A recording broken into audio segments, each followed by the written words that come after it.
So find X.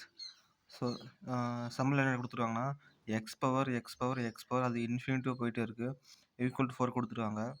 So இதில் நம்ம இந்த எக்ஸார் வேல்யூ கேட்குறாங்க. ஸோ எப்படி சால்வ் பண்ணுறதுன்னு பார்க்கலாம். ஸோ இப்போ நம்ம இந்த ஃபஸ்ட் எக்ஸ் எழுதிக்கலாம் எக்ஸு.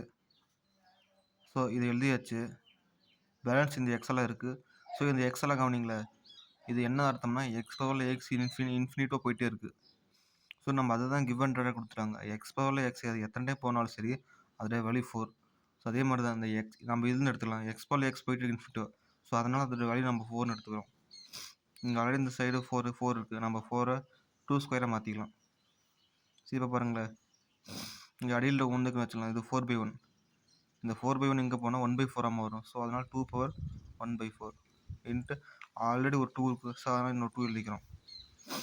ஸோ எக்ஸ் ஈக்குவல் நம்ம இதை கேன்சல் பண்ணணும் 1 2 4. So 2 power 1/2. உங்களுக்கு தெரியும் 2 பவர் 1/2னா அது ஸ்கொயர் ரூட் ஆஃப் 2 எழுதிக்கலாம். ஸோ இது ஒரு ஆன்சர்.